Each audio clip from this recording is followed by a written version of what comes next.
What's up mga ka-recap? Kung gusto nyo ang mga ganitong content about time travel and sci-fi, huwag kalimutang mag-subscribe at i-like ang video na ito upang magganahan ako sa pag-upload ng mga bagong videos at sabay-sabay tayo mag-enjoy. Halika, simulan na natin! Noong taong 2267, naging hindi na matitirhan ng daigdig dahil sa pagbagsak ng ekolohiya at ang mga tao ay nakatira na ngayon sa mga siksikang istasyong pangkalawakan sa orbit ng Earth. Ang mga may sapat na pera ay tumatakas patungo sa planetang Rhea kung saan maaari silang magsimula ng bagong buhay. Nais ni Laura na sumama sa kanyang kapatid sa Rhea, kaya tumanggap siya ng trabaho sa cargo ship na Cassandra bilang doktor ng crew para kumita ng pera. Ang biyahe patungong istasyon bilang 42 ay aabutin ng 4 na taon papunta at 4 na taon pabalik, kaya papasok ang crew sa cryo-sleep at magpapalitan ng pagbabantay. Isang tao lang ang gigising sa loob ng 8 buwan upang tiyakin na maayos ang lahat. Bago umalis, nagpadala si Laura ng huling video message sa kanyang kapatid na aabutin ng ilang taon bago makarating sa Rhea. Pag-akyat niya sa Cassandra, nakilala niya ang crew, sina Captain Lacroix, First Officer Lindbergh, System Administrator Yoshida, sina Prokov at Vespucci. Nandun din si Decker, isang Sky Marshal na ipinadala ng gobyerno dahil kamakailan lang ay inaatake ang mga barko ng radikal na grupong Neo-Luddite na tinatawag na Machine Strikers na tutul sa pamumuhay sa loob ng mga makina. Ang kanilang leader na si Bruckner ay hindi pa nahuhuli matapos bombahin ang ilang istasyon kaya kailangan nilang magbantay. Pumasok ang crew sa cryo-sleep at naging maayos ang lahat sa loob ng 3 taon. Nang turno na ni Laura na magising, may natanggap siyang mensahe mula sa kanyang kapatid sa Rhea na nagpapahayag ng pag-aalala tungkol sa mga pag-aataking terorista. Sumagot si Laura at nagtuon sa paggawa ng routine upang manatiling matino ang isipan, kasama ang pagbabasa, pag-eehersisyo at pag-monitor sa performance ng barko. Isang araw, nagsimula siyang makarinig ng mga ingay sa loob ng barko. Sinundan niya ang mga ito hanggang sa cargo bay kung saan may kung anong kumakatok o bumabangga sa pinto.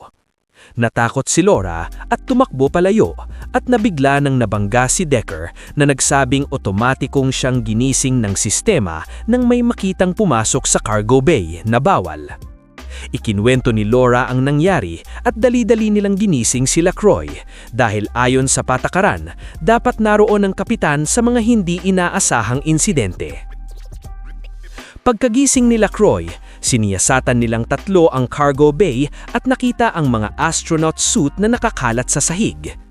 Gusto ni Lacroix maniwalang tinanggelang ito ng presyon ng hangin, nulit nang suriin niya ang system logs, natuklasan niya ang maraming ilegal na pag-access habang turno ni Laura.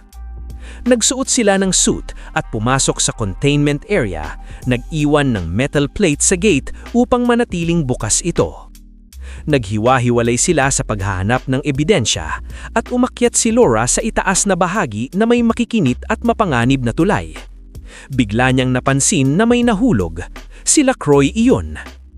Dali-daliing tinulungan ni Decker at Laura si Lacroix ngulit wala na siyang malay. Sa sandaling iyon, nagsimunang sumara ang gate dahil nababaluktot ang metal plate, kaya binuhat ni Decker si Lacroix at tumakbo sila palayo bago sila makulong sa loob. Paglabas nila, patay na si Lacroix at hindi na naisalba ng CPR. Dahil emerhensya na ito, ginising ang buong crew. Ayon sa protocol, si Lindbergh ang naging kapitan at agad siyang nagtalaga ng gawain. Dapat siyasatin ni Yoshida ang logs para sa kahina-hinalang aktibidad. Dapat magsagawa ni Laura ng autopsy kay Lacroix at dapat ayusin ni Prokov at Vespucci ang gate. Sa autopsy, nakumpirma ni Laura na namatay si Lacroix dahil sa pagkahulog at natuklasan din niyang isa sa mga mata nito ay implant. Ikinonekta ni Decker at Laura ang mata sa computer at pinanood ang huling mga sandali ni Lacroix. Nabigla sila nang makita sa recording na may bukas na containment unit na may biohazard warning na hindi makatuwiran dahil construction materials lang ang dapat nilang dinadala. Habang natutuklasan ni Prokop at Vespucci na sira ang gears ng gate, bumalik sina Laura at Decker sa cargo bay at ginamit ang badge nila Croy upang siyasatin ang mga container mula sa video. Sa mas malalim na bahagi, nakita nilang magkakadugtong ang mga unit sa pamamagitan ng makakapal na tubo. Laking gulat nila nang makita na may natutulog na tao sa loob ng bawat unit. Tinawag nila sina Prokop at Vespucci para tulungan silang ilabas ang isang unit na may bata sa bay, ngunit nag-activate ito ng alert at nagsimulang gumalaw ang lahat ng unit. Nakalabas si Mancini, ngunit muntik nang mahulog si Laura at kailangan niyang kumapit sa hagdan hanggang tulungan siya ni Decker. Dinala nila ang unit sa medical bay. Hindi natuwa si Lindbergh dahil hindi dapat pakialaman ang cargo, ngunit nag-isip ang crew kung pinatay sila Croy dahil may nakita siyang hindi dapat. May malinaw na nagmanebra sa mga containers para patayin din sila, ngunit iginiit ni Lindbergh na inayos lang ng sistema ang mga units at dapat ibalik ang bata. Ipinaalala ni Decker na ito ay imbestigasyon ng pagpatay at dapat masuri ni Laura ng buo ang bata. Kinumpirma ng scan na nasa cryosleep ang bata, ngunit hindi niya malaman ang iba pang detalye dahil hinaharangan ng tangke ang mga makina nito. Humingi siya ng tulong kay Decker at gumamit ito ng espesyal na programa upang buksan ang digital lock ng unit. Habang naghihintay, ikinwento ni Laura tungkol sa kanyang kapatid at Rhea at hinalikan siya ni Decker. Samantala, inutusan ni Lindbergh na siyasatin si Decker dahil may hinala siya. Sa cargo bay, nakarinig sina Prokop at Vespucci ng kakaibang ingay mula sa loob. Nang buksan ang container, natuklasan ni Laura na may perpektong virtual reality connector na nakabaon sa gulod ng bata. Isang teknolohiyang hindi pa niya nakikita noon. Gusto ni Decker i-disconnect ang bata, ngunit tumanggi si Laura dahil maaaring magdurot ito ng permanenteng pinsala sa utak. Sa huli, pumayag si Decker at hiniling kay Laura na itago muna ang sikreto. Nagpadala si Laura muli ng mensahe sa kanyang kapatid na ibinabahagi ang kanyang natuklasan at nagrereklamo sa tagal ng pagdating ng mga mensahe. Samantala, inimbestiga ni Yoshida si Decker, mulit na black ito. Makalipas ang 20 minuto, nagulat si Laura nang matanggap agad na sagot mula sa kanyang kapatid. Nalito siya at kinonfronta si Decker kung bakit ito nagtatago ng sikreto at kung paano nitong binubuksan ang mga unit. Sa halip na sumagot, hinalikan niya si Decker at naging malapit sila sa isa't isa. Makalipas ang ilang oras, tinipon ni Lindbergh ang lahat at ipinahayag na natuklasan ni Yoshida na may nagmanebra sa mga locks ng cryo chamber. Lumalabas na paulit-ulit ginising si Decker, ngunit sinabi nitong parte ito ng kanyang tungkulin upang regular na suriin ang barko. Pinaghinalaan siya ni Lindbergh na siya ang tumatay kay Lacroix at sinubukang arestuhin siya. Nagkaroon ng konfrontasyon hanggang sa madaig ni Yoshida at Vespucci. Nasugatan si Decker sa pagtatalo kaya hiniling ni Laura na dalhin siya sa medical bay upang maiwasan ang kontaminasyon ng dugo. Habang ginagamot ni Laura ang sugat ni Decker at hindi pinapansin ang mga biro nito, inamin ni Decker na hindi sila patungo sa istasyon bilang 42, papunta sila sa Rhea. Pagkatapos nito, ibinalik si Decker sa cryosleep. Pribadong kinausap ni Laura si Yoshida upang suriin ang destinasyon ng barko. Kinumpirma ni Yoshida na hindi sila patungo sa istasyon bilang 42 at dahil imposibleng baguhin ang coordinates kapag nagsimula ng biyahe, nangangahulugan itong planado na ito mula pa sa simula. Nang banggitin ni Laura na masyadong mabilis dumating ang kanyang mga mensahe sa Rhea, itinuro ni Yoshida na nagsisinungaling si Lindbergh dahil dapat alam nito ang tunay na coordinates. Pagkatapos, bumalik si Yoshida sa kanyang computer upang alamin pa ang katotohanan. Habang umiinom si Laura kasama ang mga lalaki, napansin niyang nagfa-fluctuate ang kuryente, kaya nag-alala siya para kay Yoshida at pinuntahan ito. Sa kasamaang palad, patay na si Yoshida. Nang marimig ito, agad nilang sinuri si Decker at nadiskubring nakatakas na siya mula sa cryopod. Ayon sa logs, may nagpalabas sa kanya. Nag-armas ang crew at hinanap si Decker. Pumunta sina Laura at Vespucci sa lower deck at nakita ang isang bukas na duct, kaya inisip nilang doon dumaan si Decker. Pumunta si Vespucci sa kabilang dulo ng vent habang inakyat naman ni Laura ang kabilang side at natagpuan niya ang isang lihim na silid na puno ng basura. Bigla siyang inakake ng isang lalaki at sa gitna ng pakikipagbuno ay nabaril niya ito. Nang tingnan niya ng mabuti, natuklasan niyang ang lalaking iyon ay ang teroristang si Bruckner at may kahon ng mga gamit nito sa malapit.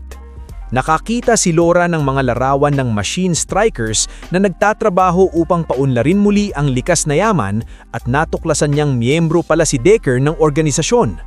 Mayroon ding tablet na may video na nagpapakita na nagtatanim na muli ng pagkain sa Earth sa pamamagitan ng mga greenhouses at nililinis ang kanilang sariling tubig. Kaya hindi na kailangang lisanin ang planeta, kailangan lamang itong linisin.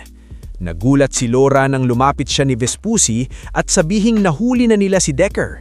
Bumalik silang lahat sa deck at inutusan ni Lindbergh ang mga lalaki na bugbugin si Decker upang magsalita ito. Ipinaliwanag ni Decker na ang Rhea ay isang simulation lamang at ang mga container ay ginagamit bilang neural units.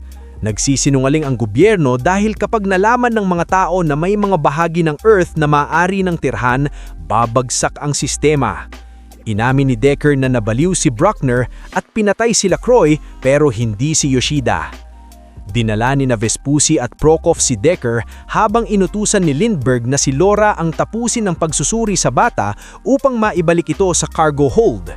Gusto rin ni Lindbergh na bumalik si Laura sa cryo-flip at siya na raw ang bahala sa shift nito. Naghinala si Laura kaya inilabas niya ang kanyang baril, ngulit naunahan siya ni Lindbergh at itinali siya. Ipinaliwanag ni Lindbergh na nabigo ang kolonisasyon sa Rhea at ang simulation ay pansamantalang solusyon lamang hanggang makahanap sila ng bagong planetang ma-terraform.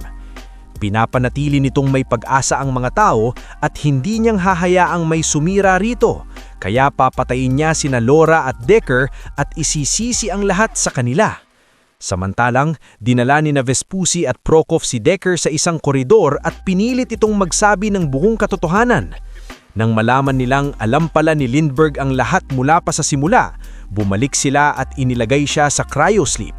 Sinabi ni Vespucci kay Prokop na mas mabuti pang ikonekta na lang nila ang kanilang sarili sa Rhea dahil mas maganda pa rin ang simulation kesa sa miserableng buhay nila. Sa medical bay, nagawa ni Laura na ligtas na gisingin ang bata mula sa unit.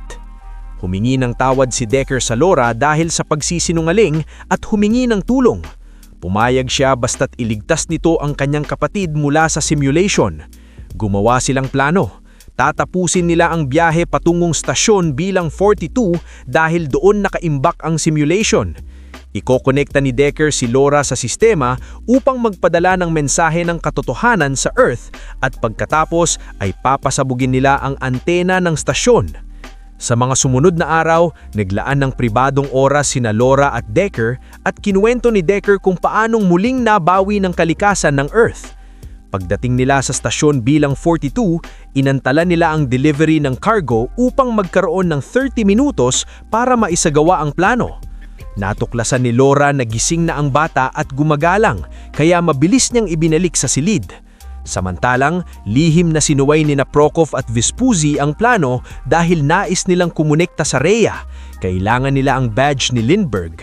Sinunog ni Vespucci ang kanyang kamay gamit ang cryo liquid upang makuha ito mula sa tangke habang nireprogram ni Prokop ang unloading ng cargo para maging 10 minutes na lang halip na 30 minutes.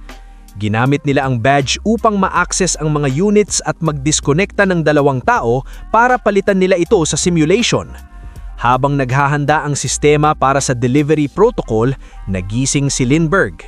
Samantalang, nagsagawa si Decker ng spacewalk upang ikabit ang mga pampasabog sa antena ng stasyon bago hanapin ang container ni Ariane na agad naman niyang nahanap.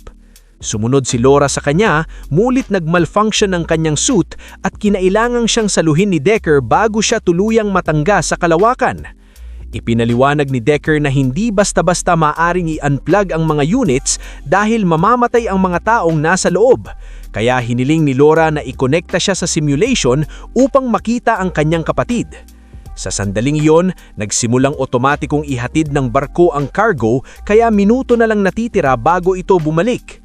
Ikonekta ni Decker si Laura sa Rhea at laking gulat niya nang makita ang pinakamagandang gubat na nakita niya sa buong buhay. Sa isang bahay na malapit, muling nagkita sina Laura at Ariane kasama ang mga anak nito. Napaiyak si Laura dahil kailangan niyang sirain ang kaligayahan nito.